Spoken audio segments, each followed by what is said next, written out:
I got together with my ex-boyfriend's uncle. I am not congenitally deaf. I became deaf in my teens due to an injury. At the bar, Robert Fishman had a cigarette casually pinched between his fingers, his other arm wrapped around me. A friend glanced at me and then turned to Robert Fishman, asking, "You really like guys? What do you even like about him?" Robert Fishman, utterly nonchalant, replied, "Who would actually like men? I'm not gay. Every time I kiss him, it grosses me out," he added, taking a drag from his cigarette.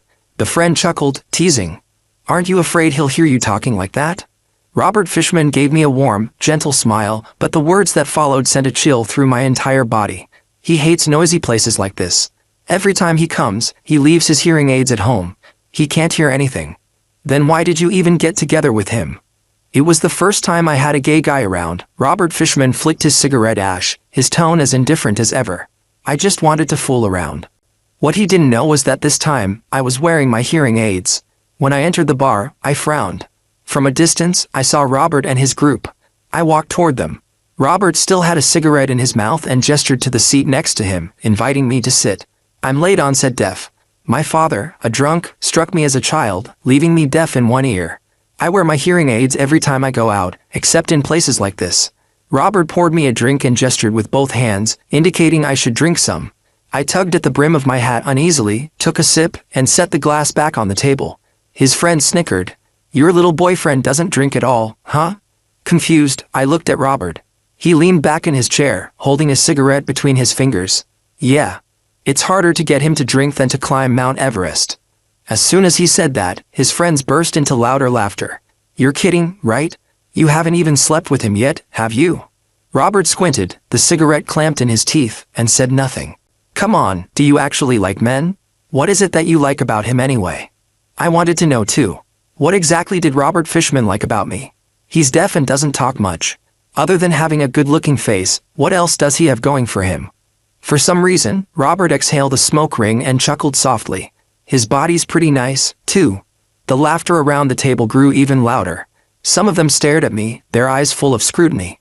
My face darkened noticeably, feeling both awkward and humiliated. Was this how Robert joked about me when I wasn't wearing my hearing aids? I'm deaf, but not mute. I just don't like talking. Robert chain-smoked, one cigarette after another. His left hand held a cigarette while his right hand rested on my shoulder. As the games continued, the topic circled back to me. "You still haven't answered. Do you really like men?" Robert exhaled another puff of smoke and replied carelessly. "Who would like men? I'm not gay. Every time I kiss him, I feel disgusted." The color drained from my face instantly. Disgusting? Just last night, Robert Fishman was clinging to me, saying that no matter what the future held, we'd face it together. His friend grinned and said, "Aren't you afraid he'll hear you say that?" Meeting my eyes, Robert Fishman gave me a soft smile, but the words that came out of his mouth froze me to my core.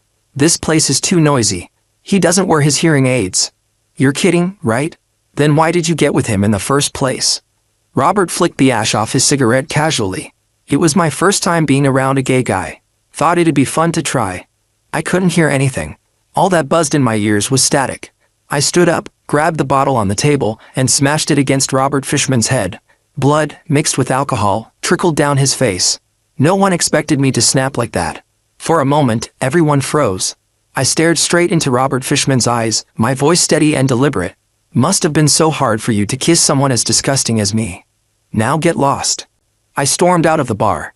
Squatting on the side of the road, Robert's words replayed endlessly in my head. The hearing aid in my ear beeped, low battery warning. And then, in the next moment, I heard nothing. This was my first hearing aid. I'd saved for ages to buy it. It didn't last as long as it used to anymore. Tonight was the worst. I wiped my face, stood up, and patted the dirt off my pants, preparing to hail a cab. A black car pulled up in front of me. The back window rolled down, revealing a sharp, handsome face. Cold, indifferent eyes swept over me as the man asked, "What are you doing here, squatting like that?" It was Robert Fishman's uncle, Leon Michael. I had met him once before, during a meal with Robert. At the time, Robert had slung an arm around my shoulders and called out, "Uncle," introducing me to a man 5 years older than him. This was shaping up to be one of the unluckiest nights of my life. I blankly watched Leon's lips move, unable to hear a word he was saying. His gaze fell to my face, and then he got out of the car. He gestured a few times, asking if my hearing aid had run out of battery. After hesitating, I nodded. Leon motioned for me to get in the car. Robert had mentioned before that his uncle was aloof and arrogant. Though highly capable, he rarely bothered with their family. Even when they crossed paths, all they exchanged was a brief greeting. And now, he was asking me to get in his car? Mindful of his identity, I sniffled and shook my head, refusing. Leon's eyes lingered on me, steady and unmoving. After another moment of hesitation, I finally climbed into the car. I stared silently out the window the entire ride. My thoughts drifted back to freshman year. Robert Fishman and I were roommates. Not long after the semester began, the people in our dorm discovered I was gay. My bed was often mysteriously wet, my blanket soaked, and my belongings rummaged through and left in chaos. The fact that I was gay was posted on the university forum, sparking a storm of personal attacks in the comments. My roommates avoided me like the plague, hurling the cruelest insults and demanding I move out of the dorm. I didn't understand what I had done wrong to deserve such treatment. I wasn't talkative, and I was also deaf. Faced with this hostility, I chose silence. Do you think too highly of yourselves? Just because someone's gay doesn't mean they'd be interested in you. You don't have a mirror?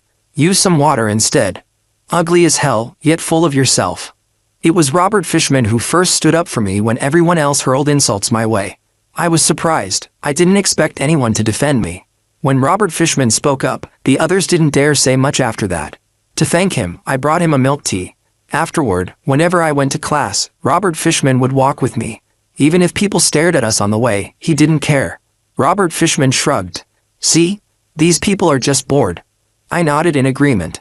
Finally, in our junior year, 2 of our roommates couldn't stand it anymore and moved out, leaving just me and Robert Fishman in the dorm. Once, a guy confessed to me. Before I could reject him, a hand landed on my shoulder. Robert Fishman smiled lazily and said, "Sorry, mate, he's taken." The guy glanced at us and then walked away. Since when do I have a boyfriend? After the guy left, I couldn't help but ask. Robert Fishman grinned cheekily and pointed at himself. Me, of course. Henry, how about being my boyfriend? I was stunned. Even his confession wasn't serious, but I still said yes. Because Robert Fishman was genuinely good to me. We were together for 2 years, and I thought we would last forever. But now, he said being gay was disgusting. That the time he spent with me was the most unbearable period of his life. Leon Michael suddenly nudged me. Snapping out of my thoughts, I turned to him in confusion. He handed me a gift box, his low voice accompanying the gesture. Happy birthday. Even though I couldn't hear him, I could tell he said, happy birthday.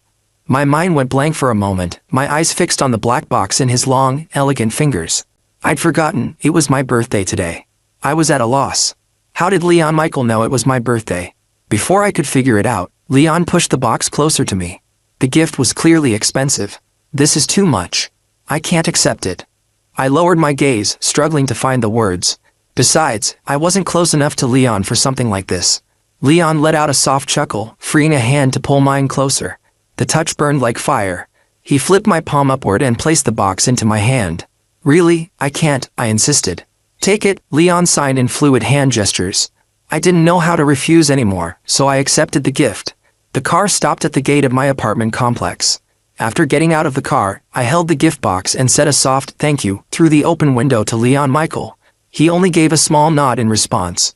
I took a few steps away, then stopped and turned back. The car window, which had been rolling up, came down again as Leon Michael tilted his head to look at me. Hugging the box tightly, I bit my lip and said, good night. When I got home, exhaustion weighed on me, both physically and mentally. I plugged in my hearing aid to charge and collapsed onto the sofa. Looking at the gift box in my hands, I hesitated for a few seconds before finally opening it. Inside was a wristwatch. Simple yet elegant, it was undeniably expensive. I sighed, unable to understand why Leon Michael not only knew it was my birthday but had also prepared such a gift. Since it was a birthday gift, I'd just returned the favor when Leon Michael's birthday came around. Reaching for my phone, I saw countless messages and missed calls from Robert Fishman. The screen was filled with his long-winded excuses and explanations. I could only muster a bitter smile. The last 3 messages from him were questions about why I had gotten into Leon Michael's car. I found it amusing. Without hesitation, I blocked Robert Fishman on every platform. He had once stood up for me, and whether it was genuine or not, he had helped me before. So be it. I didn't want to dwell on it anymore. The next day, I didn't expect Robert Fishman to show up at my door. Henry Walker, please let me explain. I stayed in my room, music playing, ignoring him. For days, Robert Fishman kept at it, lingering downstairs. Still, I remained indifferent. But what I didn't expect was for him to show up at my workplace. Outside the office building, Robert Fishman grabbed my arm firmly, ignoring the stares of onlookers. "Henry Walker, why won't you just listen to me? Just give me a chance to explain." Explain? After what he'd said, what explanation did I need from him? I shook off his hand. "Robert Fishman, there's no need for you to explain. We're done. Henry, we've been together for 2 years. Why can't you give me a chance?" Exactly. If Robert Fishman remembered those 2 years, why had he said those things? Because it's disgusting. I met his eyes and said, "Being with you makes me feel disgusting."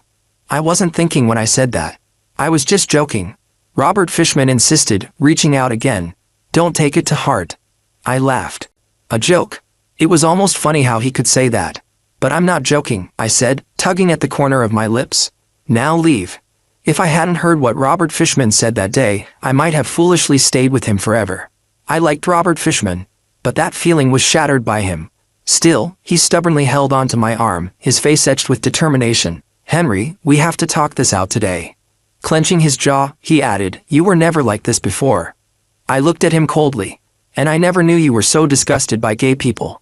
Robert Fishman's expression shifted. He opened his mouth to say something, but a low, indifferent voice interrupted him. "What's going on here?" Both Robert Fishman and I turned toward the source of the voice. Leon Michael stood there, his gaze sweeping over us. "Uncle." Robert Fishman greeted him stiffly. Leon responded with a simple and let his eyes settle on me. After all, Leon had taken me home that night and even given me a birthday gift. I nodded and greeted him. "Mr. Michael." Robert Fishman blocked my view. Robert Fishman, seemingly lost in thought, suddenly stepped in front of me, cutting off my line of sight to Leon Michael. "Uncle, what are you doing here?" Robert Fishman asked. I couldn't see Leon Michael's expression, but I heard his calm reply, "I'm here to take care of some business." "And you too?" Before I could respond, Robert Fishman jumped in. "Henry and I had a bit of a misunderstanding. I'm here to ask for his forgiveness." "Really?" Leon Michael's gaze shifted briefly to me. What kind of misunderstanding could make Henry this upset? Hearing my name, I felt a little flustered. I shoved Robert Fishman aside.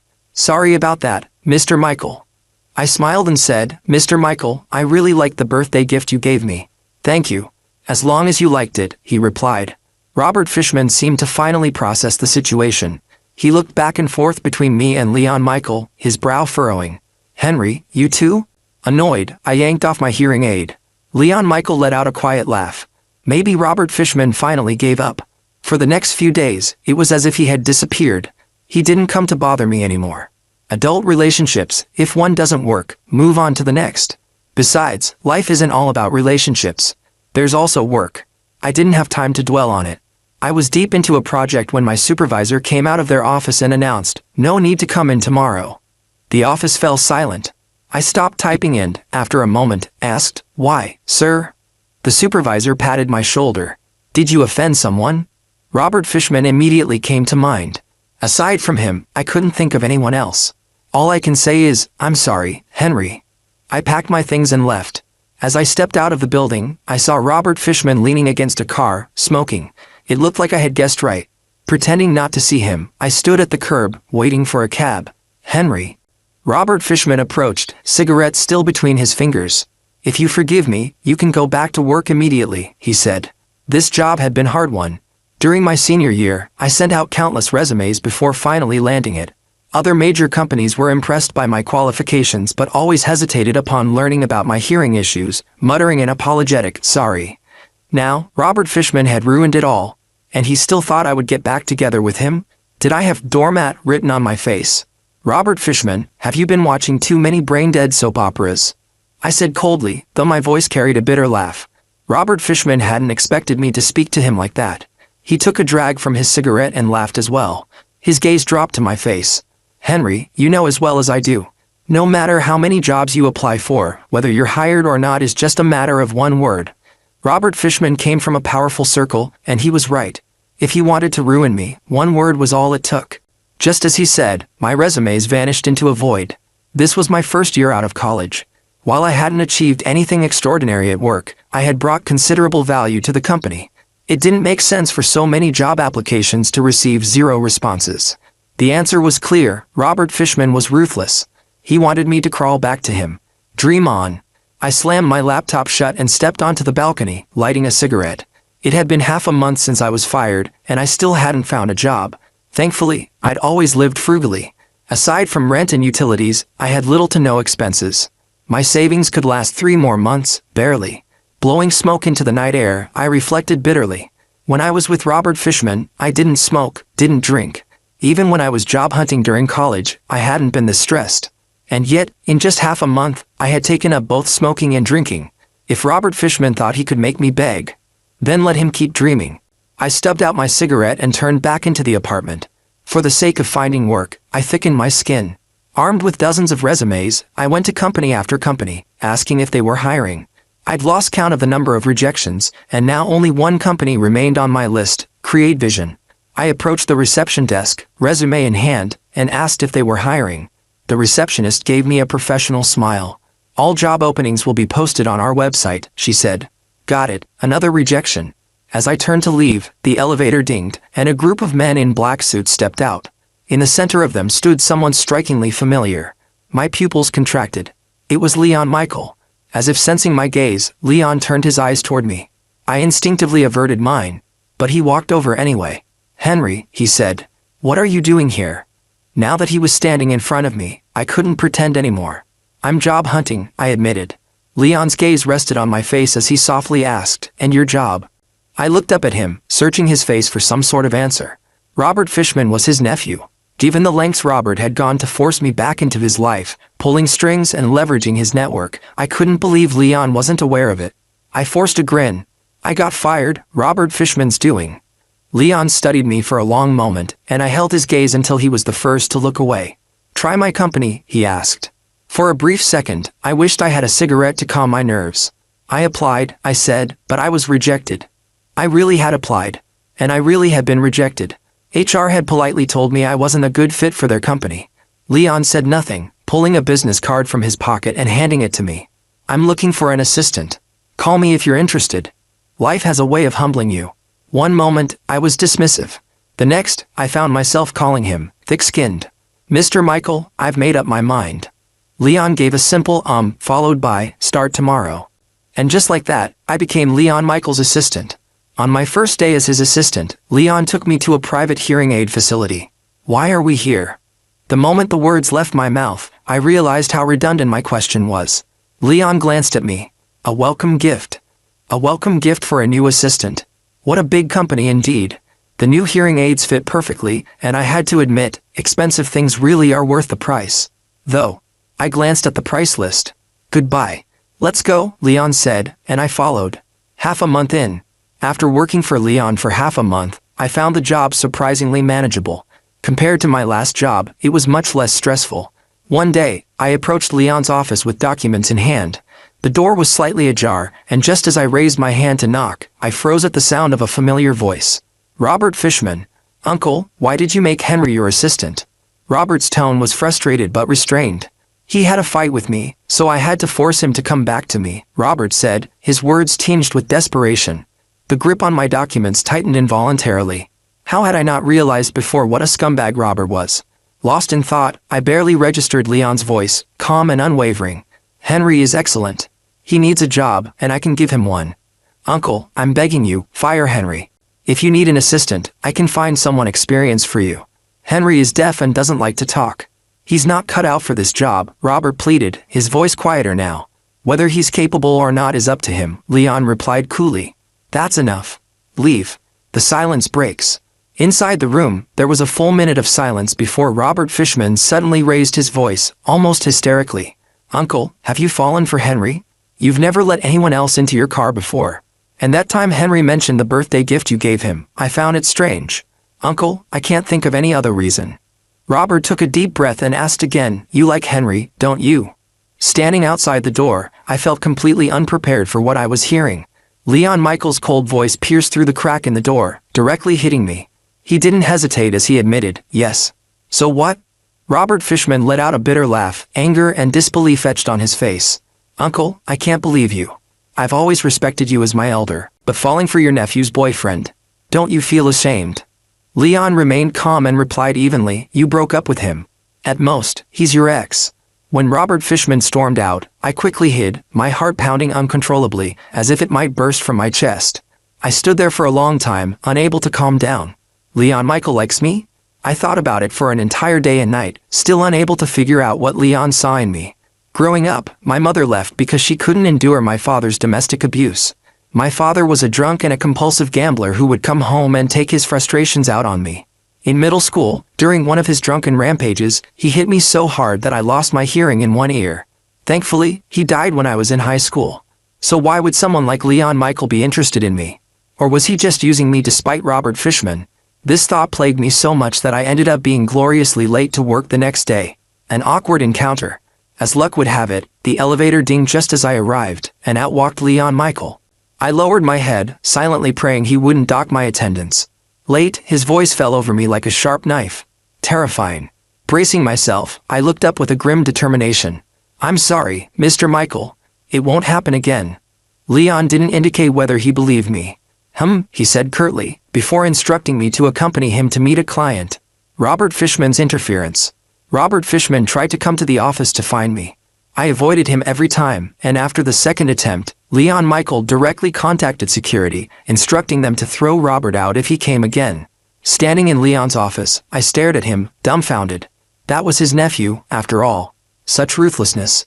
Leon hung up the phone and looked at me. "I have a business trip in a few days. Prepare yourself, you're coming with me." "Yes, Mr. Michael," I replied. The business trip. Leon only brought me along for the trip. When we landed, a car was already waiting to take us to his apartment in the city. My mind was a mess, but I bit my tongue and tried to stay focused. "Mr. Michael, am I staying there too?" I asked, feeling foolish as soon as the words left my mouth.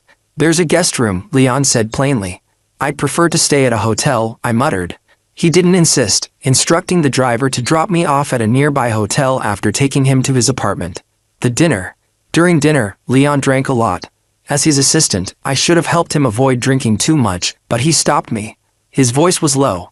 "Just make sure I get home later." Leon was drunk by the time we left the restaurant. I supported him as we walked out, his arm draped heavily over my shoulders, most of his weight leaning on me. He was tall, and carrying him was no easy task. In the car, Leon leaned back against the seat, his shirt unbuttoned at the top, looking uncomfortable. Just as I was about to ask if he was okay, Leon tilted his head and rested it on my shoulder. His warm breath hit my neck, and I froze, stiff as a board. I instinctively raised my hand to the other side of my neck, feeling the heat, then touched my ear. It was burning. The driver glanced at us in the rearview mirror. "Hey, buddy, your friend's drunk, huh?" "Yeah," I replied tersely. "Don't let him throw up in here. That's a $500 cleaning fee." At the apartment. When we reached the apartment, I helped Leon inside and laid him on the sofa. I went to the kitchen to pour him a glass of water, and when I returned, Leon was sitting up, his eyes fixed on me. Feeling uneasy, I handed him the water. "Here, Leon. Drink some water." He didn't take it, just kept staring at me, his voice hoarse. "Not calling me Mr. Michael anymore." I corrected myself immediately. "Mr. Michael, here's your water." He drank it, but just as I was about to leave, he stopped me. "It's too late. Stay in the guest room tonight." I shook my head. "All my things are at the hotel." Leon said nothing, but before I could explain further, he grabbed my hand.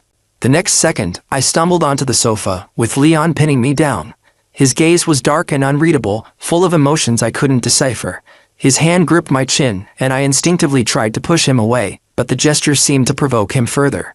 Leon's grip tightened as he leaned in, capturing my lips in a fierce, consuming kiss. His lips were relentless, biting and pressing against mine until I couldn't feel them anymore. When he finally let go, I was dazed, my lips numb, my mind spinning. Leon raised a hand, his thumb brushing over my swollen lips. "Sorry if I scared you," he said, his voice low and gravelly. I couldn't find the words to respond. Leon Michael tilted my chin and suddenly bit into my neck. In an instant, it was like electricity surged through my entire body. I couldn't hold back and instinctively called his name. He paused for a moment, then bit down even harder. When he finally pulled away from my neck, his voice was low as he said, "I'm not drunk." In the end, I fled the scene in a panic. For the next few days, I avoided Leon Michael's gaze whenever I saw him. When we returned from the business trip, we ran into Robert Fishman outside the company building. Robert wasn't allowed into Leon's company, so he had to wait outside. "Henry." Robert stepped forward as soon as he saw me. Almost reflexively, I looked at Leon Michael. His expression was calm, unreadable. Even Robert, for all his bravado, didn't dare ignore Leon. He obediently greeted him, "Uncle." Leon glanced at his watch and said simply, "Handle this, then come upstairs." "Understood," Robert muttered before walking off. When he was gone, it was just me and Robert Fishman outside. "If you have something to say it quickly," I said coldly. "I have to get back to work." "Henry, I'm sorry." "There's no need for an apology." Robert asked me what he could do to make me forgive him. Remembering everything that had happened, I almost laughed. I had been nothing more than a fool, a joke for Robert and his friends after a few drinks. If I hadn't been wearing my hearing aids that night, I would have remained oblivious. I looked at Robert and let out a mocking chuckle. "Young Master Fishman, I'm deaf and gay. Aren't you afraid I might disgust you?" Robert's face turned pale. I was drunk back then. I wasn't thinking." "No, you weren't drunk," I replied evenly. "You just wanted to mess around. You thought I couldn't live without you, so you felt comfortable saying those things in front of your friends." I stared at him, my voice cold. "Tell me, where did you get the audacity? You ruined my job, you spread the word to other companies not to hire me. This is your version of liking me? Robert, seriously, you should see a psychiatrist." Robert, desperate, reached out to grab my hand, but I swatted it away. "No, Henry," he stammered, "if you were upset because I pushed you to leave your job, I'll apologize. I'll make it right. You can work wherever you want, just, please." "No." I cut him off. Robert still didn't seem to understand what he had done wrong. Seeing my firm stance, his frustration boiled over. "Then what do you want? What do you expect me to do? Do you think you're so special working for my uncle?" He sneered. "This city is full of capable people. Do you think he hired you because you're exceptional? No, it's because he's into you. Isn't it ridiculous? My uncle is in love with someone who used to be my boyfriend." Robert nearly shouted the last sentence. For a moment, I was stunned. Robert pulled out a cigarette, lit it, and stared at me. "Henry, I can help you find another job. Just quit." Snapping out of it, I coldly rejected him. "And if I don't? What then?" Robert looked at me in disbelief. "He likes you, and you're still going to work for him." I couldn't help but laugh. "Robert, I've known for a while that Leon likes me. So what? Does it have anything to do with you?" Then, as if remembering something, I added, "Also, I'm not your boyfriend. We broke up a long time ago." I turned and headed upstairs, knocking on Leon's office door before walking in. Inside, Leon was lazily leaning back in his chair, a cigarette in his hand. It was the first time I'd ever seen him smoke. He looked up at me. "All sorted?" "Yes, it's done." Leon took another drag from his cigarette. "Good. That's all that matters." Before I could figure out what he meant by that, Leon stood up and asked, "Do you still like Robert Fishman?" Although I didn't understand why he asked, I shook my head. "No, I don't." Leon smiled and leaned against his desk. "Henry, would you mind if I pursued you?" I was stunned. When Leon Michael says he'll pursue, he means it. "Henry, at least give me a chance," Leon Michael said. The words I wanted to say were swallowed back. My gaze at him grew complicated. We'd already kissed. He'd already bitten me. And now he wanted to talk about pursuit. For half a month, Leon's pursuit was persistent, to say the least. I was the first to lose my patience. One evening, as Leon was driving me home, I couldn't help but speak up from the passenger seat. "Leon, don't send me any more flowers." Leon raised a brow. "Don't like them." "No, it's not that. It's just, there are too many." Leon nodded. "Got it. I'll send something else then." When we arrived at my place, Leon pulled the car to a stop at the curb. Unbuckling my seatbelt, I was about to get out when he called my name. "Henry." I turned to look at him. His gaze lingered on me, and he let out a soft sigh. "I think I'm losing my self-control." "Huh? I want to kiss you." My mind buzzed, and my face instantly felt like it was on fire. Leon chuckled softly. "Go on inside. Good night." Something snapped in me. I leaned toward him and quickly planted a kiss on his lips, intending to pull away just as fast. But Leon's hand reached up, cupping the back of my head and deepening the kiss. When he finally let me go, I felt like my entire body was burning. To top it off, he reached out and touched my reddened ear. "Why are you so red?" How was I supposed to know? Then, he ruffled my hair gently. "Good night, Henry." Workplace romance, thrilling intense. At work, he was my boss. After hours, he was something else entirely. One evening, Leon had a business dinner and drank a little more than usual, though he wasn't drunk. As his assistant, I offered to take him home, but he refused. "Let's walk," he said. I agreed. As we walked, Leon suddenly reached for my hand. The gesture caught me off guard, but I let him hold it. "Henry," he called softly. "What is it?" "I've seen you before," Leon said. I blinked, confused. "What do you mean?" His voice slowed, as if recalling a distant memory. "When you were a sophomore, you were giving a speech on stage. I had returned to the university to discuss a corporate donation and happened to pass by. You were wearing a white lab coat, standing on stage, delivering your speech. Later, when I finished my meeting, I ran into you again. You were in such a hurry that you bumped into me, barely lifted your head to say sorry, and quickly left. When I saw you again, you were with Robert Fishman, politely calling me uncle." Leon's grip on my hand tightened slightly. At the time, I thought I should just let it go. But then, he gave me this opportunity. Leon chuckled softly. "Leon," I called his name hesitantly. I stopped walking and looked at him, feeling a mix of emotions. "I'm deaf," I said. "And an orphan." Licking my lips nervously, I continued, "I don't have many good qualities. Why do you like me?" For a fleeting moment, insecurity surged within me. From any angle, Leon and I seemed incompatible. But Leon shattered those doubts instantly. "I like you. What does any of that have to do with it?" he said, his tone steady and sincere. Then he paused, a faint smile tugging at his lips. "You have plenty of good qualities. Otherwise, why would Robert Fishman still be hung up on you? Henry, I've liked you for a long time. I don't remember how we ended up back at his apartment, or how we started kissing. Pinned against the door, I could only bear the weight of Leon's kiss. Wait, Leon," I managed to stammer, pushing against his shoulders. He murmured, his voice tinged with amusement. "Let me breathe." Leon let out a low laugh from deep in his throat and tilted his head to nip at my neck. It stung a little. His hands rested on my waist, his voice a husky murmur. "Why are you so skinny?" Then, with a teasing tone, he added, "But your butt is surprisingly perky." Blushing furiously, I reached up to cover his mouth with my hand. Leon Michael, persistent and possessive.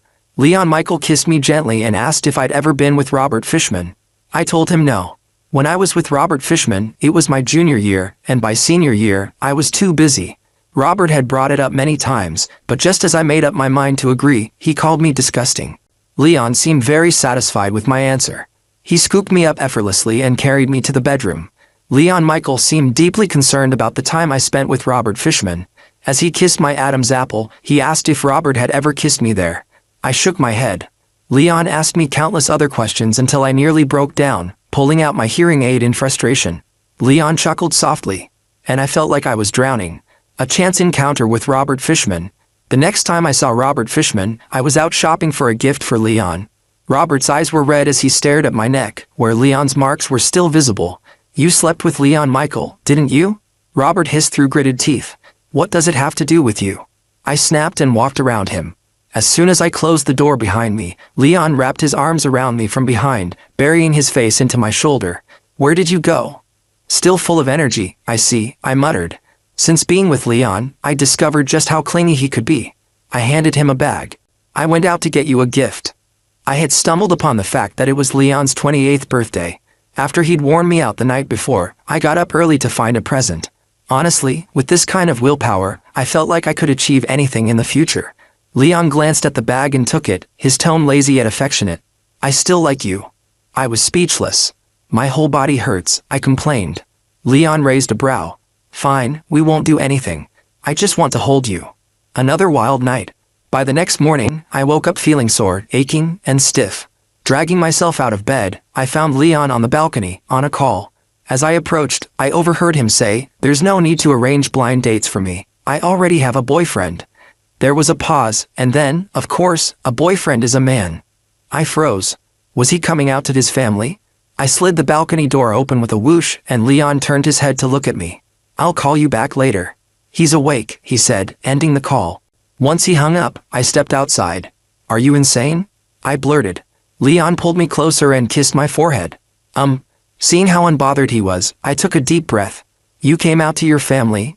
"Just now," he said casually, as if it were no big deal. I panicked. "What did they say?" "Did they?" I hesitated, imagining the worst. "Did they tell you to break up with me? Or make you see a doctor?" "No," Leon replied, his voice calm. "My mom just asked me to bring you home when I have time." I froze at his words, caught completely off guard. Leon gently pinched the back of my neck. "Worried about me?" "Yes," I admitted.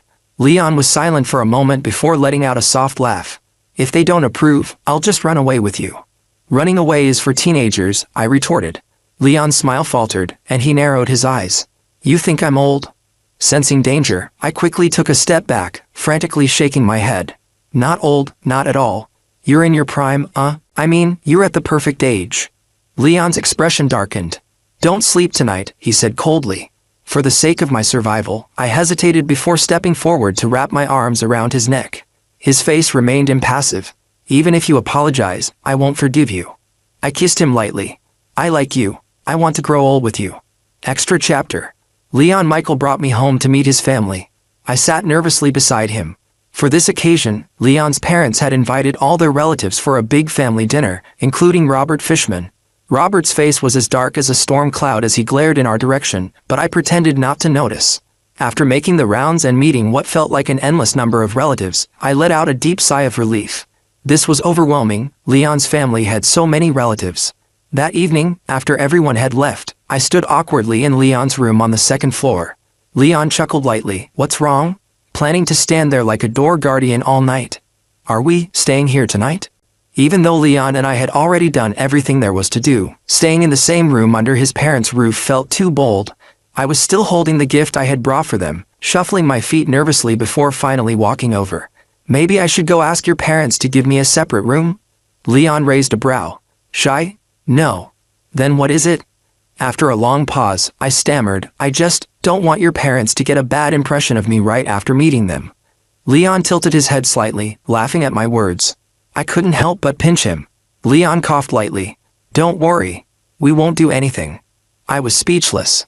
This man, whose mind seemed perpetually filled with dirty thoughts.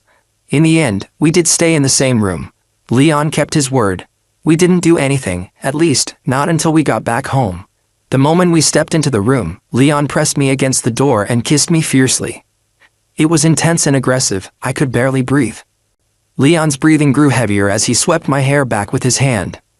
We've kissed so many times, and you're still like this. You're too intense. I retorted. Leon laughed. On the bed, my hands clung desperately to Leon's back. His rhythm alternated between heavy and light, leaving me completely defenseless. Tears streaked down my face as I struggled to form a single coherent sentence. Eventually, my hands went limp and fell to my sides. Leon caught my wrist and trailed kisses up my arm. I cried uncontrollably. Leon, I can't anymore. Leon shook his head, speaking softly to himself. Do you know the first time I saw you, he began? You were wearing a white shirt and black slacks. Your shirt was tucked in, making your legs look so long. I was standing below, watching you speak on stage. When it ended, you hurried off to find Robert Fishman and accidentally bumped into me. Do you know what I was thinking at that moment? Through my sobs, I managed to ask, what? Leon leaned in close, whispering softly, I was wondering if you'd cry, like you're crying now. Pervert. I exclaimed, my face red. Leon laughed. I'm kidding, he said with a teasing smile, before starting again. I cried out that I couldn't take it anymore. Baby, you can, Leon whispered. By the end of it all, I was completely exhausted. As Leon carried me to the bathroom to clean up, he said, I love you.